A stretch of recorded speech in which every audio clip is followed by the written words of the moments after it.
দিদি একটা ভিডিও দেখলাম, হ্যাঁ। নাগপুরের সেই ডলি চাওয়ালা, যার বড় বড় চুল, কানে দুল, সে আজকে ওয়েস্ট বেঙ্গলকে টার্গেট করে, মানে ওয়েস্ট বেঙ্গলের রাশিয়ানটিকে টার্গেট করে একটা ভিডিও করেছে, যে যার চা বেশি ভালো হবে সেই নাকি ওয়ার্ল্ডের বেস্ট চাওয়ালা হবে। তো তুমি এই বিষয়টা কি দেখেছো? অবশ্যই আমি দেখেছি, এবং আমি যখন প্রথম ভিডিওটা দেখি কি উনি মানে পার্সোনালি এরকম একটা চ্যালেঞ্জ আমার প্রতি এ করছেন, তো প্রথম থেকে আমি এটা বিশ্বাস করিনি। বাট তারপরে যখন বিশ্বাস করলাম, তো এটা আমার কাছে অনেক বড় পাওয়া।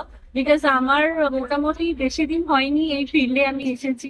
তো সেক্ষেত্রে এত বড় একটা ব্যক্তিত্ব, এবং যিনি নিজের কাজের মাধ্যমে কিন্তু আমাদের তার ট্যালেন্টটা দেখিয়েছেন। এখানে নয়, দুবাইতে উনি কর্মসংস্থান করছেন। তো উনি আমার কাছে একটা ইন্সপিরেশন। তো ওনার সাথে যদি কোনো রকম কোনো কম্পিটিশন হয়, তো অবশ্যই আমি খুবই পজিটিভলি নেবো ব্যাপারটাকে। চেষ্টা করবো আমারও 100% দেওয়ার, দেখা যাক আমিও নার্ভাস আছি। মানে একটা বিষয়, ওয়েস্ট বেঙ্গলের গন্ডি পেরিয়ে রাশিয়ান টি এখন নাগপুর চলে গেছে নাকি? এটা চলে যাবে। এটা একটা বিশাল বড় পাওয়া তো, যে ডলি চাওয়ালা তোমার ভিডিও দেখেছি, আলটিমেটলি দেখে আবার তোমার রিটার্ন একটা ভিডিও তৈরি করেছে, তাই তো? এটা সত্যি অনেক বড় তো পাওয়া। তো ডলি চাওয়ালার জন্য একটা ছোট্ট মেসেজ দিয়ে দাও, যাতে উনি ভিডিওর মাধ্যমে দেখতে পায়।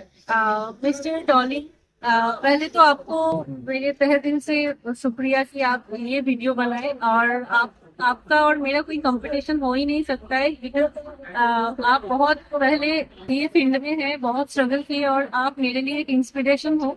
तो हम ट्राई करेंगे कि आपका जो फुट प्रिंट है उसमें हम चल के और जॉब ऑफर करें। आपका आपका जो टारगेट है वो मेरा भी है। तो देखते हैं क्या होता है। बाकी जो चैलेंज आप दिए हैं, आई एम रेडी टू।